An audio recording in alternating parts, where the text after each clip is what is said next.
Hello everyone and welcome back to episode 80. First of all, I would like to say a massive thank you to the 4 lovely people who have left me a review on Apple Podcasts this week. In last week's podcast about setting a clear vision and using your imagination, I was talking about how one of my goals is to be at the top of the podcast charts and to reach 100,000 downloads. And how the only way that that can happen is by people leaving me a review on Apple. So I've just hit the 60,000 download mark, which is very exciting. But out of those 60,000, I've received just over 90 reviews, which I'm very grateful for. But proportionately, I would really love that to be a few more. And so I asked everyone who listened last week if they could just give me a boost towards that goal by leaving me a quick review. And if everybody that listened to it just this week left me a review, it doesn't have to be a paragraph. I love the paragraphs, of course, but just a couple of words will make the world of difference to me. And I would end up having like another 800 reviews, which would just be fucking incredible. So thank you very much if you were one of those 4 people who has moved me closer to that vision. And if not, I would be really happy and grateful if you would do that for me this week. It literally takes seconds. I posted, if you're in the Facebook Positive Pig group, I posted a little video of how to do it if you're not sure, but it's literally dead quick. So I'd be very grateful for that. So this week, I would like to talk to you about using your inner guidance system, which is often called your intuition. And I had this idea earlier in the day, but this was really solidified for me tonight. And I'd like to share with you my inspiration for this topic. And I will say in advance that I will be using a few personal examples to talk about this point. So it's going to be a bit of a story time, guys, so buckle up. So, I'd like to tell you that it was a deep and meaningful experience, but it actually revolves around a takeaway, as all good stories do. So recently, I have been really trusting my intuition and letting it guide me into the right direction, which sometimes feels quite illogical and like it doesn't really make sense and sometimes a little bit uncomfortable. But it's something I've been playing around with and I've been having some good results with it. Except for tonight. It's been a fucking night, guys. So tonight my gut was requesting a pineapple pizza from Night Bar down Norwich. But I was umming and ahhing about this pineapple pizza because I also quite fancied an omelette, which immediately suggests that I was being guided towards the omelette. But I decided to ignore that, didn't I? So I went onto the website and placed my order, or tried to place my order, as I have often done before. But when I went to pay, it emptied my basket, not once, but twice, and this has never happened before. And I had this whole night planned. I was really looking forward to it. I felt really productive all day. I was going to do some pod notes. I was going to create some resources for online coaching and one-to-one coaching and a few other bits. And I was in this very productive mood, which does not come around very often for me. So I like to make the most of it when it does. I was going to have a bath. I was going to do my fake tan. I was thoroughly looking forward to the evening. So this placed order wouldn't go through. It wouldn't stay in the basket. So I thought, that's odd. Perhaps that's my intuition telling me I should just make an omelette. But did she listen? Did she? Fuck. She persisted, and here is what followed. So the delivery driver arrives after it had gone through eventually and rings me to come downstairs. But let me set the scene for you. It's pissing down, and I don't mean a little bit of rain. I mean, it's pissing down. And I have got my hair clipped up in a rather bizarre way. I'm in this raggedy-ass dressing gown, not dress for guests at all. So I went to the door and he gets out and shuts his driver door and then walks around to the other side to get the pizza out of the back door. He tries to open the back door, the fucking car's locked. It's locked itself with the keys in the ignition, the engine running and his phone locked inside. So I at that point stepped outside to show my concern and locked myself out of the house as well. So now me and this delivery driver, me in my dressing gown and the lad from Night Bar, are now trapped on my car park in torrential rain with no phone and no keys between us. And there is only one neighbour home. What are the chances? but there's only one neighbour home in my block of 6 flats, and he lives in the top flat. And the keypad has broken, so I can't even ring him to ask him to let me in. So now both of us are stood next to this car, shouting up to the top flat to try and get this guy's attention who lives above me. And I managed, after about 10 minutes, to get his attention, and he came down and let me in. So at this point, I'm dripping, and so is this guy. So I went upstairs to get my phone so that this lad could ring his dad, who owns the takeaway. Now, this lad's clearly proud of his car. He's 19, he told me. He's just bought it. It's got extra LED lights in the footwell. It's shiny, it's new, and unlike mine, it does not look at all like a skip inside. It's absolutely spotless. So I said, are you going to get him to bring the spare key? No, he hasn't got a spare key.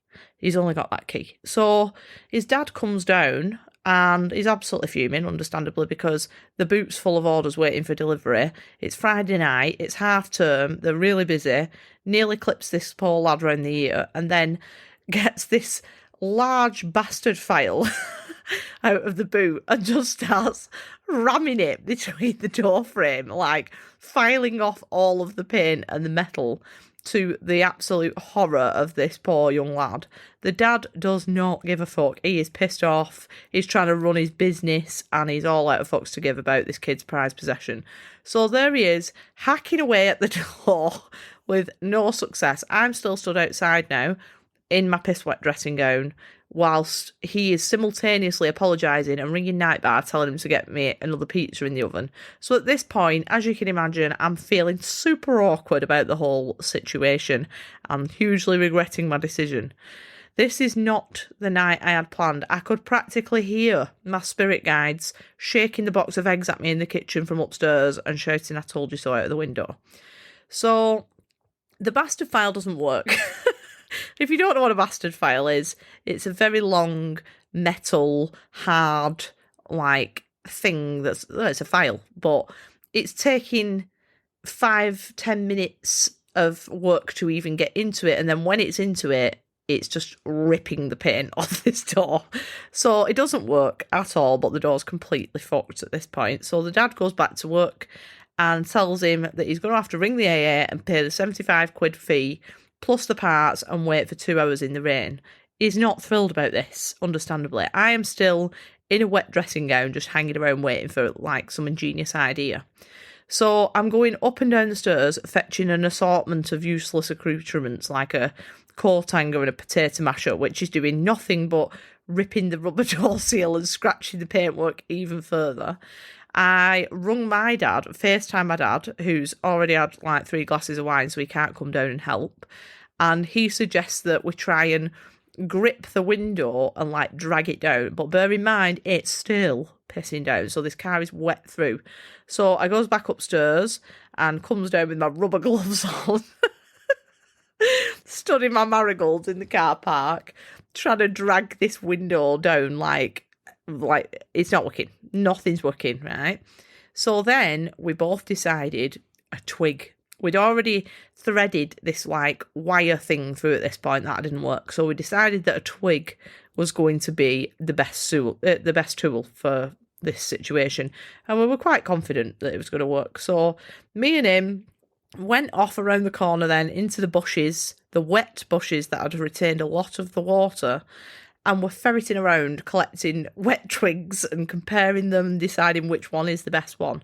And then we're posting them through the door seal, trying to poke the window button down.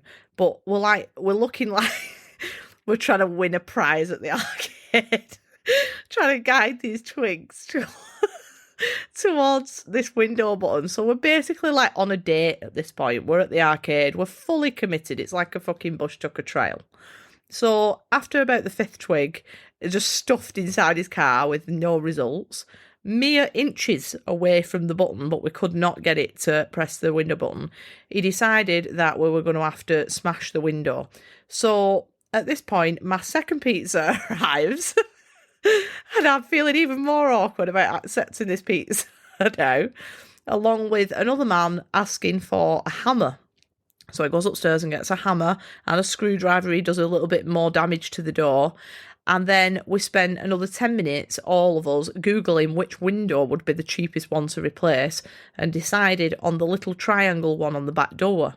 So this guy gets the hammer and starts trying to hit the window to break it. And he's going at it like the Yorkshire Ripper, like he's a fucking serial killer, beating this window to bits. And it's absolutely bulletproof. However, it was absolutely scratched, like it was like a bathroom window. You couldn't even see through it at this point. So we couldn't get in to this one. So he then decides to go to the main back window because that one's already gone now and he can't break it. And he hits it with such force, despite me giving him a cloth to limit the damage, with such force that it just exploded like confetti and filled the car park with 5 million shards of glass that went over a 30-foot span either way. So then he left, and me and the lad spent some more time bonding while we swept the whole car park with a soft bristle dustpan and brush, which was the only thing that I had in the house to do it with. So the moral of the story is listen to your intuition and make a fucking omelette. So that is my first example for you of using your intuition.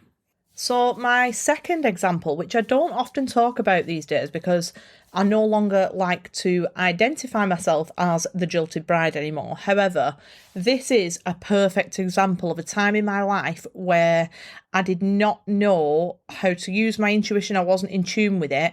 And despite there being many, many signs that pointed towards this not being the right path for me, I was completely oblivious. And so I completely ignored them all, which caused major chaos. It worked out fine in the long run, but certain things could have been avoided definitely if I'd have known then how to listen to my intuition and follow it. So first off, I was due to get married originally in April. I can't actually remember the exact date, which is funny now because it was such a big life event, but it was somewhere near Easter of 2021. So our wedding was cancelled due to the COVID restrictions at the time. Now, around that day, I received a text message from my husband-to-be when I was at work, completely out of the blue, to say he was moving out. Bit of a bitch way out, I won't lie, but he just texted it me. I'm moving out, I need some space. And I, in a panic, convinced him out of fear and out of the need to stay in my comfort zone and feel safe that that was the wrong decision and that he shouldn't do that and there was no issue. So I managed to do that and I brushed that under the carpet like it hadn't even happened, and I continued planning the wedding thinking that everything was fine. So I rebooted it for July and I never thought of that moment again. And so the next sign was that I had absolutely no motivation to actually plan this wedding. I had waited ages to get married and I was so desperate to get engaged, I would literally mither him to death. And I was not excited to plan this wedding. It was really difficult and I absolutely hated doing it. I did not feel excited in any way about the prospect of planning a wedding like you would expect somebody who was looking forward to that event to be. And I procrastinated right up until very, very close to the wedding. So all the things that you think you should be really enjoying, those fun moments, felt like an absolute drag to me. And I was much more focused on trying to plan the honeymoon because, you know, everybody loves a fucking holiday, don't they? So, for example, I tried on 3 wedding dresses and just picked one of them within half an hour. It probably wasn't the dress of my dreams now I think back to it, but I just wanted to get it over with because I wasn't enjoying the experience. And a week before the wedding, I didn't even have a ring, and my mum was getting really stressed with me at this point about how incredibly disinterested I seemed in this whole planning process. Like, I had to go and get the flowers and all that shit, and I just didn't want to do it. The best man, who was a very big guy, had no pants. This was days before the wedding. So they all had matching outfits. We had 6 ushers, 6 bridesmaids, and this guy, who was a main character in the wedding, had no fucking pants. And neither me or the groom could be arsed sorting out that issue. I have no idea what pants he was planning on wearing on the day because we just brushed it aside like it wasn't important. And in fact, every time that I would even mention the wedding, he would just immediately fall into this deep sleep until it became a bit of a joke that he was always falling asleep every time we're planning the wedding. Still, didn't have a fucking clue what was going to happen. He was also being physically sick every single day for about 3 weeks in the lead up to the big day. And around about a month before, I just suddenly had this overwhelming feeling of, oh my God, is this it? Is this the person that I'm going to spend the rest of my life with? Is this what I am signing up for? Is this the life that I am going to lead? And that's not to say, that he was an awful person or anything like that. It wasn't. I just fucking knew that it wasn't right, and I chose to ignore that there was a real issue there. So then it gets to the night before the wedding, and I tried on my dress, and it barely fucking fit. Like, it hadn't occurred to me that I might need to try it on in advance. I could hardly, and I mean hardly, zip the fucker up. I couldn't get it on. So to deal with that, I decided to order a garlic bread with cheese. 12-inch, maybe 14, who knows, can't remember.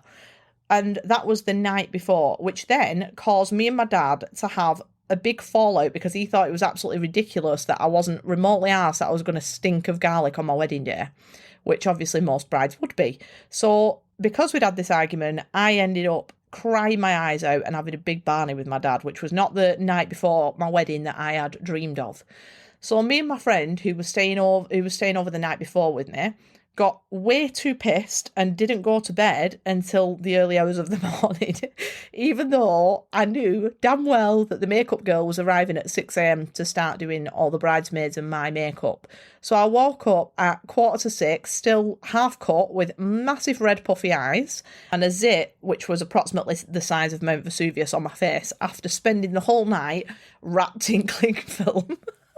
Like the guy off Full Monty, trying to lose enough water to be able to zip up my dress in the morning after eating my massive garlic bread with cheese, eventually, after I stopped arguing with my dad.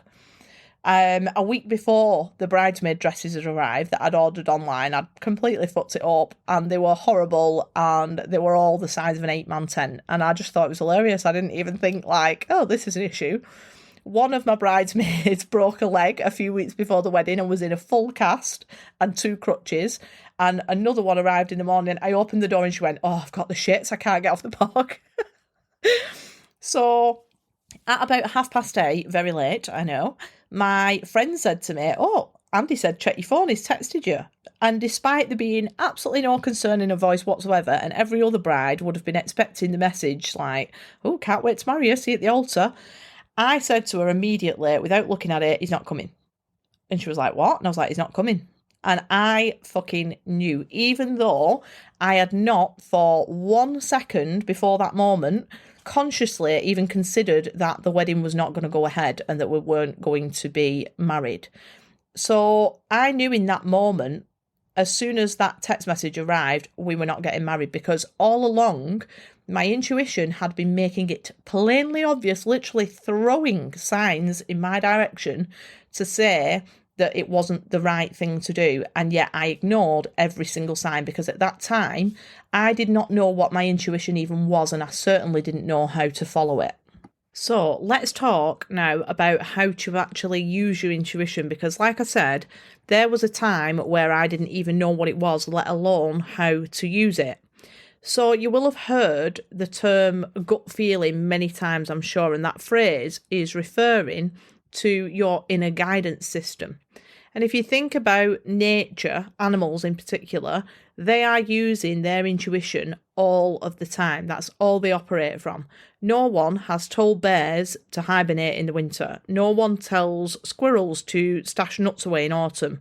And nobody gives geese the directions to Canada or tells them that they should move abroad in the colder months. They have the benefit of relying solely on their inner guidance system. And although it's wonderful in some ways that as humans we have the ability to learn and to think logically, in many ways that advanced ability that our species has cuts off from our own inner guidance system. So when we're babies, we'll cry when we're hungry, and we instinctively know that if we cry, our parent is going to have its attention caught and they're going to provide for us. So we take action based on the instinct, because at that point in our life we are operating like animals. We're just using our survival instincts and our intuition. We haven't yet developed that capacity to think rationally based on the knowledge that we have, because we haven't been here long enough to gather any of that knowledge or to think rationally. We're just operating purely from our intuition, and that keeps us alive. And just like the animals, it keeps us functioning well. Nothing much goes wrong in nature because animals are relying solely on their intuition, they're following it, and as a result of that, everything works harmoniously and for the highest good of the animal and of the planet. And using that when we're young, at least in the most part, keeps us alive in those early years of our life. But then as we get older and our brains become more advanced, we start to switch off from that intuition, we become conditioned, and that is where we get stuck.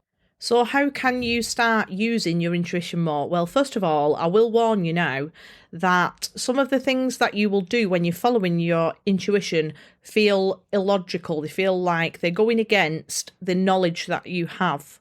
And it requires you to have trust that if you follow where it leads you, you are going to fall into alignment more quickly than you will if you try to use your masculine energy and to force things.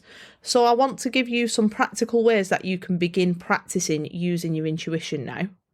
My first suggestion to you involves meditation, because you know I love to harp on about meditation, but it's a specific activity in meditation.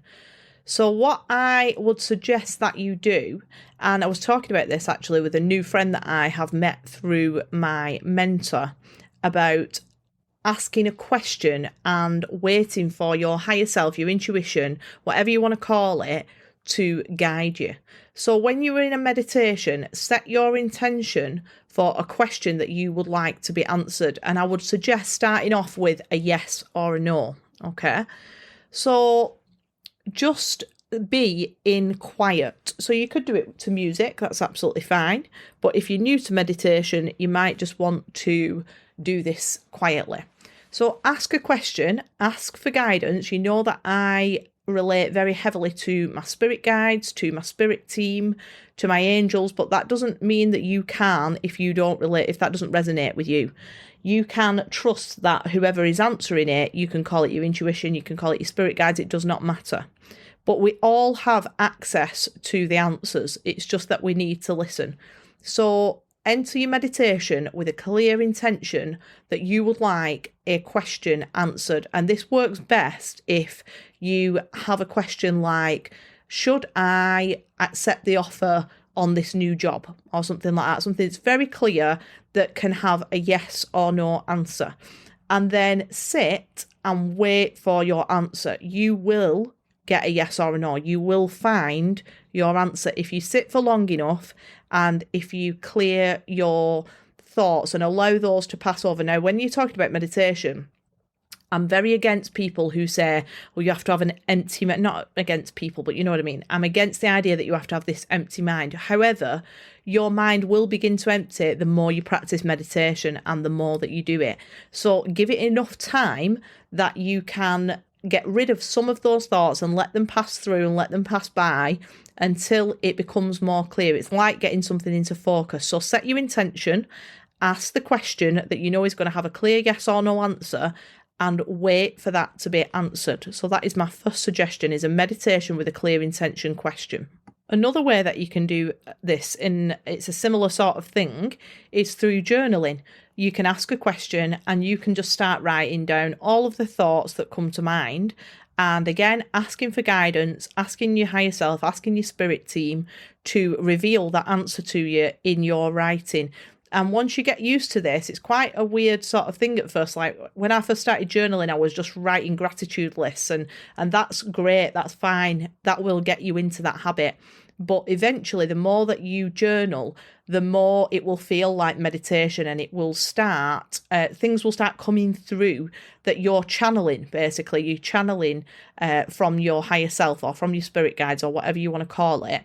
And the answers will start to come through in what you write. So journaling is another way that you can get used to using your intuition. My third suggestion is identifying what's a gut feeling or what is your intuition versus what is a thought that's based in fear. Now, the first time that I got used to this, or I tried this out, was when my mum and dad were going on holiday. So as you know, I have suffered with a phobia of flying, and that would extend to people that I love flying. So I would be a nervous wreck for the whole time that I knew that those people were in the air. And I've recently overcome that through EFT tapping, or at least I've made massive progress in it. But I won't go down that rabbit hole now because that's a whole different episode. But if you've watched my stories on Instagram or my posts on Instagram about EFT tapping, you'll know that that has helped me a lot. However, at this point, it was probably about a year ago, I was really, really worried about my mum and dad going on a holiday. So I knew that they were going on a fairly long flight, and the longer the flight, the more worried I get about it. And somebody told me to ask myself whether I felt those feelings in my gut or whether they were coming from my head. Okay. So I had to sit for a while and think about that. Was I getting this guidance to say there's something wrong, follow it? Or was I getting a thought that was based in fear that was just coming from my head? And what I found was that it was not coming from my gut. It was not a gut feeling, because a gut feeling isn't a feeling of fear. It's just a pull in a certain direction. And now I ask myself that when I'm getting on a flight, I ask myself, yeah, I'm feeling these fearful thoughts, but they're not coming from my gut. If they were coming from my gut, you can fucking bet that I will not be getting on that flight. But I've learned to distinguish the difference between my intuition, a feeling that I have in my gut, that's a kind of a pull in one direction or the other, versus feelings of fear and thoughts of fear. So start to distinguish the difference between those two. A very practical way that you can use your intuition that I don't tend to use, but I used this quite a lot when I was first getting to grips with what yes felt like and what no felt like, was to stand still with your feet together, ask a question that's a yes or no, and see which way your body moves. So you will either find that you start to sway forward or that you start to fall slightly backwards, and it's only very, very, subtle, but you'll feel a pull one way or the other. So for me, it's yes is a forward movement and no is a backwards movement. Like I said, I don't tend to use this anymore the more I've got used to what that feeling is. But this is a really, really good way that you can actually experiment with. And you can start off by saying, is my name Sophie? Now, if it is Sophie, you might find that you move slightly forward. If it's not Sophie, then you'll move back, because that's something that you definitely know. There's no question about it.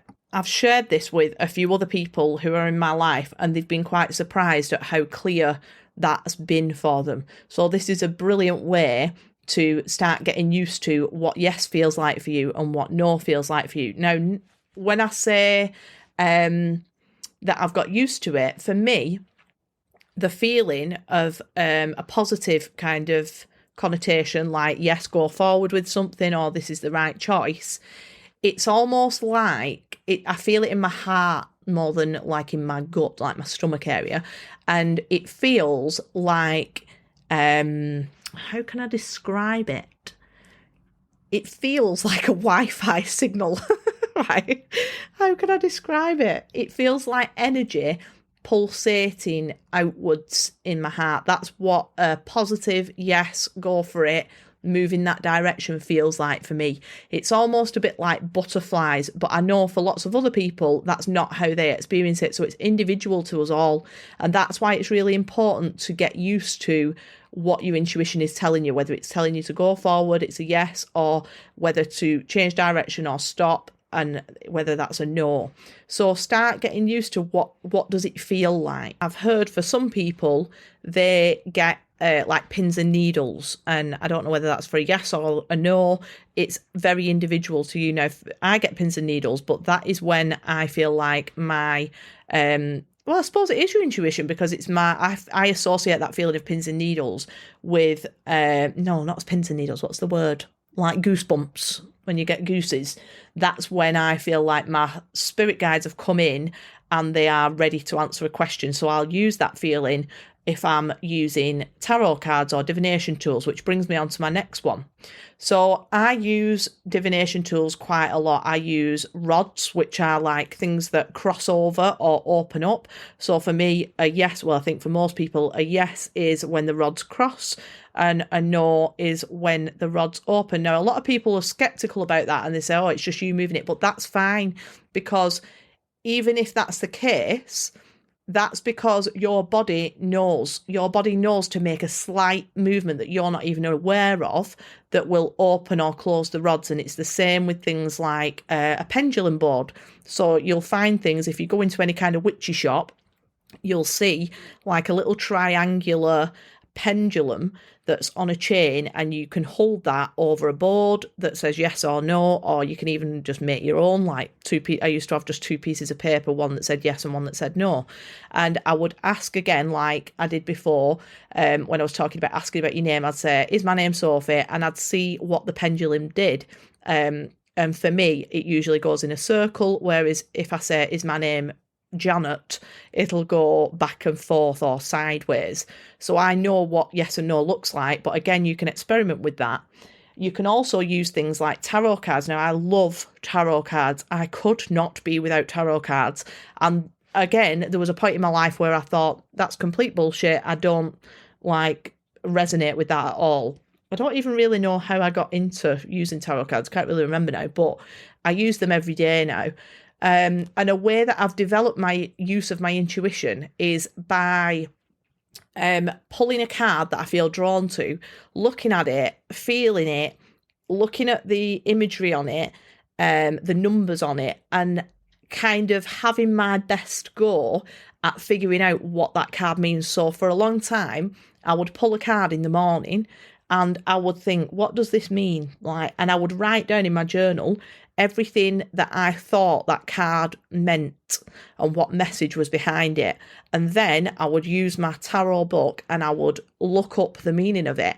And what I found was that after a while, they started getting more and more accurate. So when I use my tarot cards now, and there's still lots of them that I'm not sure about the meaning and I can only use my intuition for, but I've started obviously remembering a lot of the meanings because I use them very often. But at the beginning, that was a brilliant way to develop my intuition. I would just sit with that card and feel what I thought was the message behind it, what just came to mind, and allow them to come in. Not logically try and figure it out, just go with my feeling of what the message was behind that card.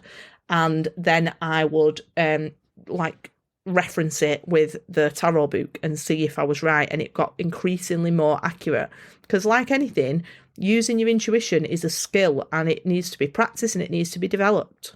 And finally, one of my most fun ways to practice your intuition is, and you can do this in various ways. Now, if you have TikTok and you're obsessed with it like I am, you will find loads of these on TikTok if you type in intuition test, and you'll find people usually holding like two crystals, it often is, and they'll say, or a crystal, and they'll say, what colour is the crystal? And it'll be black and white.